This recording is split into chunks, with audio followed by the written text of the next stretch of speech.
വർഷങ്ങൾക്ക് മുമ്പ് അമേരിക്കയുടെ ദക്ഷിണ സംസ്ഥാനങ്ങളിൽ അവിടെ മെയിനായിട്ട് കൃഷി ചെയ്തുകൊണ്ടിരുന്ന ഒരു കാര്യമാണ് പരുത്തി കൃഷി.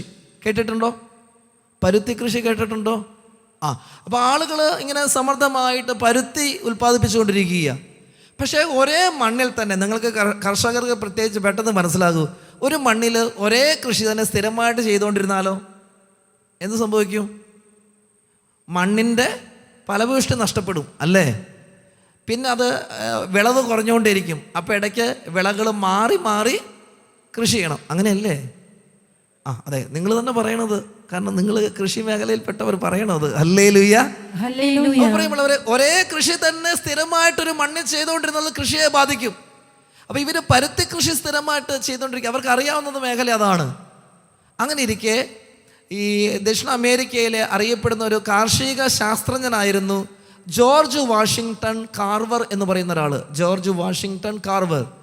ഇദ്ദേഹം ഗവേഷണങ്ങളൊക്കെ നടത്തിയിട്ട് ഈ അമേരിക്കയിലെ പല സംസ്ഥാനങ്ങളിലും ചെന്ന് കർഷകരെ ചെന്ന് കണ്ട് അവർക്ക് സെമിനാറുകളും ക്ലാസ്സുകളും എടുക്കുകയും ലഘുലേഖകൾ ലീഫ്ലെറ്റുകൾ എഴുതി അവർക്ക് കൊടുക്കുകയൊക്കെ ചെയ്ത് നിങ്ങൾ ഈ കൃഷി മാറ്റിപ്പിടിക്കണം എന്ന് ഈ പരുത്തി കൃഷി ചെയ്തുകൊണ്ടിരിക്കുകയല്ല. പകരം അദ്ദേഹം പറഞ്ഞു, എൻ്റെ ഗവേഷണത്തിൻ്റെ ഫലമായിട്ട് മനസ്സിലായ ഒരു കാര്യമാണിത്. പരുത്തി കൃഷി മാറ്റിയിട്ട് ഇനി മണ്ണിന് വളക്കൂറുണ്ടാകാൻ വേണ്ടിയിട്ട് നിലക്കടല കൃഷി ചെയ്യണം. നിലക്കടല. അപ്പം നമുക്ക് വീണ്ടും വിളവുകൾ തിരിച്ചു പിടിക്കാൻ പറ്റും. അങ്ങനെ അദ്ദേഹം ദക്ഷിണ അമേരിക്കയിൽ മുഴുവൻ പോയി ഇത് പ്രചാരണം നടത്തിയിട്ടും ആളുകളാരും തങ്ങളുടെ പഴയ പരിപാടി നമ്മളങ്ങനെയാണ്, ഒരു കാര്യത്തിൽ നമ്മളങ്ങോട്ട് ഉറപ്പിച്ച് കഴിഞ്ഞാൽ പിന്നെ നമ്മൾ അതിൻ്റെ അകത്തങ്ങോട്ട് ഓടിക്കൊണ്ടിരിക്കുക. ആര് വന്നാലും നമ്മളത് മാറ്റമൊന്നുമില്ല. അപ്പോൾ ഇവർ സ്ഥിരമായിട്ട് പരുത്തി തന്നെ ചെയ്തുകൊണ്ടിരുന്നു. അപ്പോൾ ഈ വാഷിങ്ടൺ കാർവർ എന്ന് പറയുന്ന ഈ കാർഷിക ശാസ്ത്രജ്ഞന് ഇദ്ദേഹത്തിന് വളരെ സങ്കടം തോന്നി. ഇത്രയൊക്കെ പറഞ്ഞിട്ട് ഈ മനുഷ്യർക്ക് മനസ്സിലാകണില്ലല്ലോ. അങ്ങനെ ഇരിക്കും പ്രിയമുള്ളവരെ, ഈ പരുത്തി കൃഷിയിൽ വലിയൊരു ഫംഗസ് വരാൻ തുടങ്ങി. വലിയൊരു ഫംഗസ് വന്നിട്ട് ഈ പരുത്തി കൃഷിയെ നശിപ്പിക്കാൻ തുടങ്ങി. എത്ര കീടനാശിനികളും കാര്യങ്ങളൊന്നും ഉപയോഗിച്ചിട്ടും പിടിച്ചു നിൽക്കാൻ പറ്റുന്നില്ല, പരുത്തി നശിക്കാൻ തുടങ്ങി. അപ്പോൾ ഈ ജോർജ് വാഷിങ്ടൺ മനസ്സിലായി ഇതാണ് ഏറ്റവും പറ്റിയ സമയം. വീണ്ടും അദ്ദേഹം യാത്രകൾ ചെയ്ത് സെമിനാറുകൾ സംഘടിപ്പിച്ച് ലഘുലേഖകൾ വിതരണം ചെയ്ത് പരുത്തി നഷ്ടപ്പെട്ടുകൊണ്ടിരിക്കുക. ഇനി നിങ്ങൾ പരുത്തിയുടെ പുറകെ പോയി നിങ്ങളുടെ വരുമാന മാർഗം മുട്ടിപ്പോകും. നിങ്ങളതുകൊണ്ട് നിലക്കടല കൃഷി ചെയ്യാൻ പറഞ്ഞു. വേറെ വഴിയൊന്നും ഇല്ലാത്തതുകൊണ്ട് ആളുകൾ സ്വീകരിച്ചു. അങ്ങനെ എല്ലായിടത്തും നിലക്കടല എത്തിച്ചു. എല്ലാ കർഷകരും നിലക്കടല കൃഷി ചെയ്യാൻ തുടങ്ങി. പറയുള്ളവരെ, ഈ ജോർജ് വാഷിങ്ടൺ കാർവർ പറഞ്ഞതുപോലെ കൃഷി ചെയ്ത് കഴിഞ്ഞപ്പോൾ നിലക്കടല ഇങ്ങനെ 100 മേനി വിളവ്. ആളുകൾക്ക് സന്തോഷമായി. പക്ഷെ കുഴപ്പമെന്നാണെന്നറിയാമോ? എല്ലാവരും കൂടെ നിലക്കടല ഉണ്ടാക്കി കഴിഞ്ഞപ്പോൾ നിലക്കടലയ്ക്ക് മാർക്കറ്റ് ഇല്ലാണ്ടായി. കാരണം നിലക്കടല എന്ന് ഉപയോഗിച്ചുകൊണ്ടിരുന്നത് പ്രധാനമായിട്ടും 2 കാര്യങ്ങൾക്ക് വേണ്ടിയിട്ടാണ്. ഒന്ന്, കുതിരയ്ക്ക് തീറ്റ കൊടുക്കാൻ, കുതിരയുടെ ഭക്ഷണം. 2, മനുഷ്യന് ഉപയോഗിക്കാൻ. ഈ 2 കാര്യങ്ങൾക്കാണ് നിലക്കടല ഉപയോഗിച്ചുകൊണ്ടിരുന്നത്. ഇതിനു മാത്രം കുതിര എവിടെ കിടക്കണു അമേരിക്കയിൽ? ഇതിനു മാത്രം മനുഷ്യരെവിടെ കിടക്കണു? നിലക്കടല ഇഷ്ടംപോലെ ഉൽപ്പാദിപ്പിച്ചുകൊണ്ടിരിക്കുകയോ, മാർക്കറ്റ് നഷ്ടപ്പെട്ടു. അപ്പോൾ ആളുകളെല്ലാം പരാതി പറയാൻ തുടങ്ങി. ആ പുള്ളി പറഞ്ഞു കേട്ട് നമ്മൾ കൃഷി ചെയ്ത് ഇപ്പോൾ ഉള്ള നെൽക്കടല എന്നാ ചെയ്യാനാ ഇത്? ഇദ്ദേഹത്തിന് വളരെ ഭാരം തോന്നി മനസ്സിന്. കാരണം ഞാൻ ഇത്രയും പറഞ്ഞു നടന്ന് ഈ ജനം മുഴുവൻ ഇത് ചെയ്തിട്ട് ഇത്രയും വലിയ വിളവുണ്ടായിട്ട് ഇപ്പോൾ ഇവർക്ക് ഉപകാരപ്പെടുന്നില്ല. ഇദ്ദേഹം ഒരു ആത്മീയ വളർച്ചയുള്ളൊരു മനുഷ്യനാണ്. ദൈവിക കാര്യങ്ങളൊക്കെ താല്പര്യമുള്ള മനുഷ്യനാണ് ഈ ജോർജ് വാഷിങ്ടൺ കാർവർ എന്ന് പറയുന്ന സയൻറ്റിസ്റ്റ്. ഇദ്ദേഹം എന്ത് ചെയ്യുന്ന അറിയാമോ?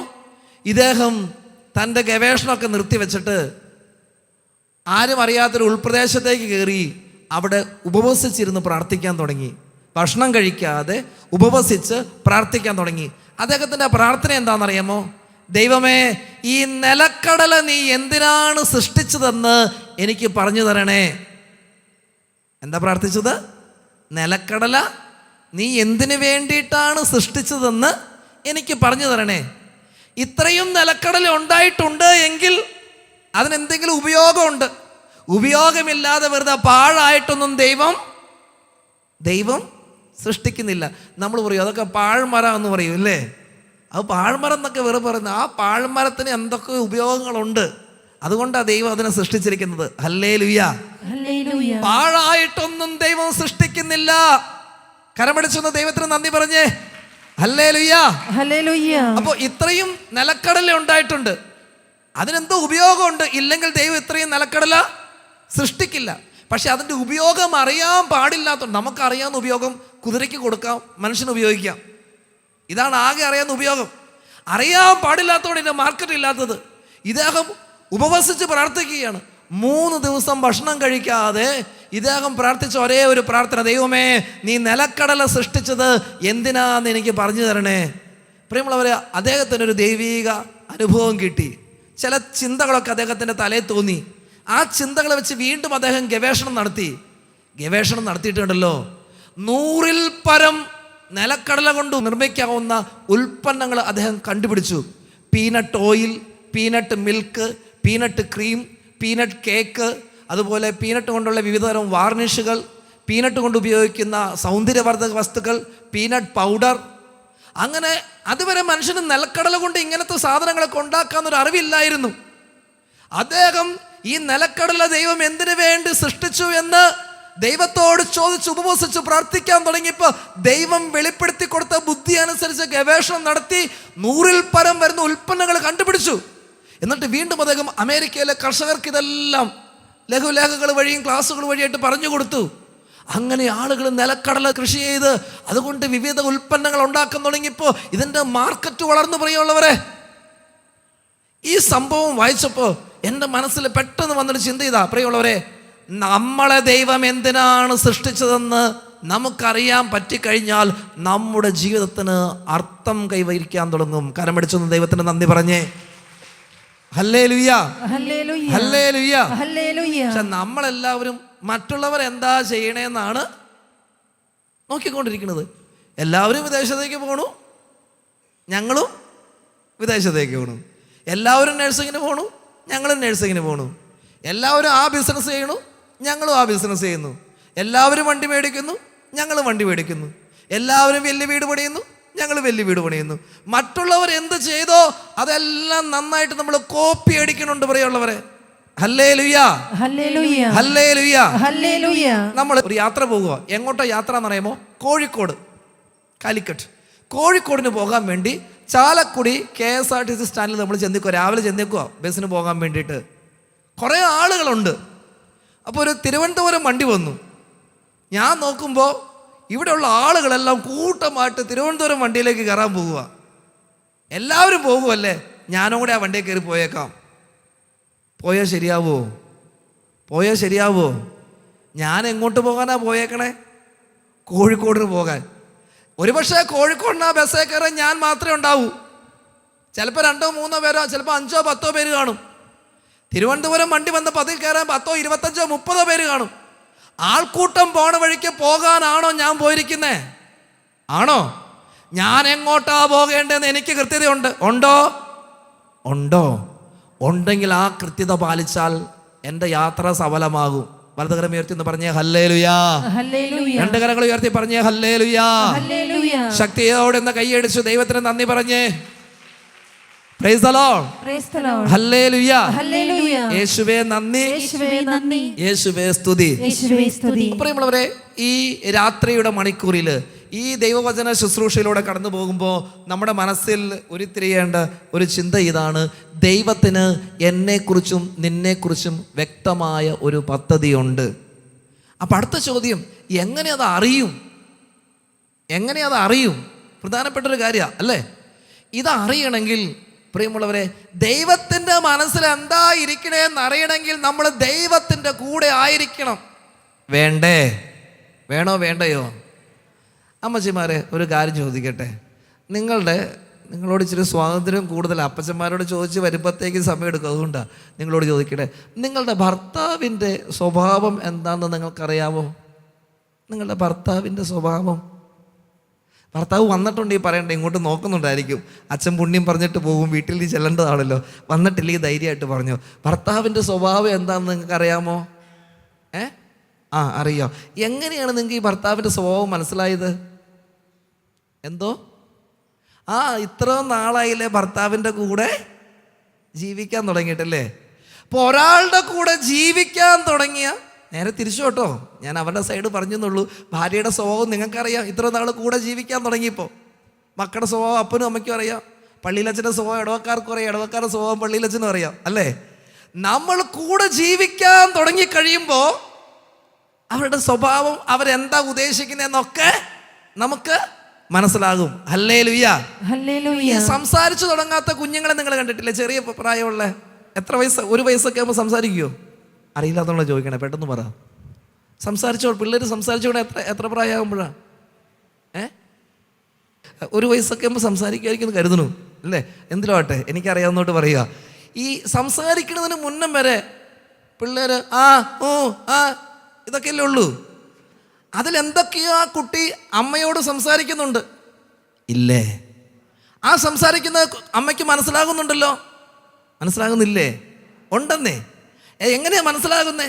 ആ കുഞ്ഞിനെ ഇത്ര നാൾ അമ്മ എടുക്കുന്നു, താലോലിക്കുന്നു, ഉറക്കുന്നു, പാല് കൊടുക്കുന്നു അമ്മയുടെ കൂടെയാ.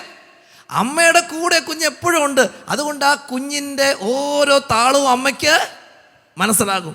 നിങ്ങൾക്ക് ദൈവത്തിന് നിങ്ങളെക്കുറിച്ച് എന്താണ് പദ്ധതി ഉള്ളേ, ഞാൻ എന്താ ചെയ്യണമെന്ന് അറിയണമെങ്കിൽ നമ്മൾ ദൈവത്തിൻ്റെ കൂടെ ആയിരിക്കാൻ സമയം കണ്ടെത്തണം. വലതുകരം ഉയർത്തി പറഞ്ഞേ ഹല്ലേലൂയാ, ഹല്ലേലൂയാ.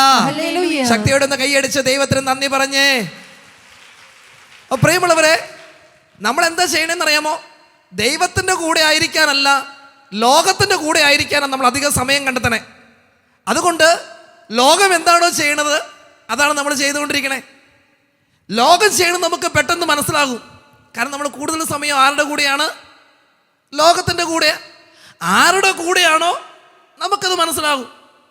നമ്മളിപ്പോൾ ഇച്ചിരി കുനിഷ്ഠ സ്വഭാവമുള്ള ആളുടെ കൂടെ ജീവിക്കുകയാണെങ്കിൽ എല്ലാ കുനിഷ്ഠം നമ്മൾ പഠിച്ചെടുക്കും. ഇത്തിരി നല്ല സ്വഭാവമുള്ളവരുടെ കൂടെ ജീവിക്കുകയാണെങ്കിൽ നമ്മളെത്ര കുനിഷ്ഠ സ്വഭാവമാണെങ്കിലും നല്ല സ്വഭാവം നമ്മുടെ തലയിലേക്ക് കയറും. ഹല്ലേലൂയാ. നമ്മൾ എവിടെയായിരിക്കുന്നു അതുമായിട്ട് അങ്ങ് താതാത്മ്യപ്പെടും. അപ്പോൾ ലോകത്തിൻ്റെ കൂടെ ആയിരുന്നാൽ ലോകത്തിൻ്റെ രീതികളെല്ലാം നമുക്കറിയാം. ലോകത്തിൻ്റെ രീതി അനുസരിച്ച് നമ്മളങ്ങ് ചെയ്യോ.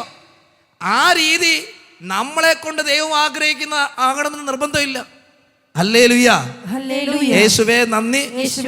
ഞാനെന്ന് പറയുന്ന പുരോഹിതൻ വചനം പറയാൻ ദൈവം ആഗ്രഹിക്കുകയാണെങ്കിൽ ദൈവം വേറൊരു പുരോഹിതനെ കൊണ്ട് സോഷ്യൽ വർക്ക് ചെയ്യാനായിരിക്കും ആഗ്രഹിക്കുന്നത്. മറ്റൊരു പുരോഹിതനെ കൊണ്ട് ഒരു അഡ്വക്കേറ്റ് ആകാനായിരിക്കും ഉദ്ദേശിക്കുന്നത്.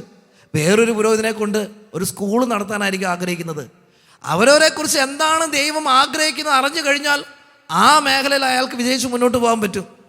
വേറൊരു ശുശ്രൂഷയിലേക്ക് കയറി കഴിഞ്ഞാൽ അതിൽ വിജയിക്കണമെന്നൊരു നിർബന്ധമില്ല. കാരണം ദൈവത്തിന് ഓരോന്നിനെക്കുറിച്ച് ഓരോ വ്യക്തതയുണ്ട്. ഹല്ലേലൂയാ. നിന്റെ കുടുംബം എങ്ങനെ പോകണം, നിന്റെ മക്കൾ എങ്ങനെ പോകണം എന്നൊക്കെ ദൈവത്തിന് അറിയാൻ കൃത്യമായിട്ട്. ദൈവം നടത്തും.